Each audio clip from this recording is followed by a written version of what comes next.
He's done this before. My blood ran cold. What do you mean? I did some research after our meeting today. Doctor, Morrison has been involved in at least 6 inheritance disputes in the past 5 years. Pattern's always the same. Wealthy elderly person dies. Family member contests the will. Suddenly the inheritor needs psychiatric evaluation. His success rate for finding people incompetent is remarkably high. That's illegal, isn't it? Proving it is the problem. He's very careful about how he documents things, and once someone's been committed, their credibility is shot. Who's going to believe the word of someone who's been declared mentally unstable? I hung up and stared at the ceiling, listening to Diana's laughter echoing from downstairs. She was probably already planning how to spend my inheritance. Theodore had protected me from her greed, but he hadn't anticipated how far she'd go to get what she wanted. I barely slept that night, my mind racing through possibilities. By dawn, I'd made a decision. If Diana wanted to play dirty, I'd have to fight back just as hard. The next morning, Diana was unusually cheerful, humming while she made coffee and actually cooking breakfast for the first time since Theodore's diagnosis. She was practically glowing with anticipation. "The hospital will pick you up at noon," she said casually, like she was talking about a spa appointment.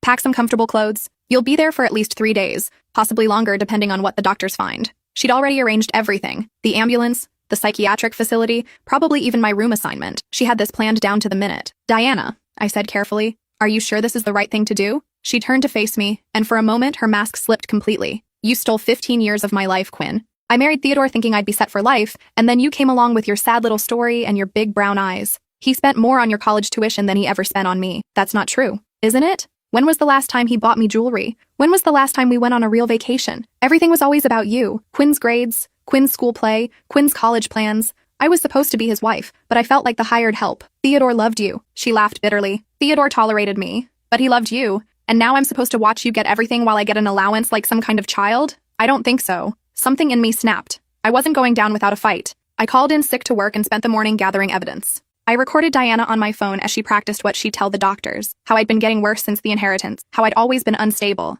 how Theodore had been too kind to see my problems. "The girl's been weird since childhood," I heard her say into her phone, probably talking to Dr. Morrison. "Always too attached to Theodore. Always jealous of our relationship. She probably manipulated him while he was weak from chemo, filled his head with lies about me." The hypocrisy was staggering. She was accusing me of the exact manipulation she was attempting.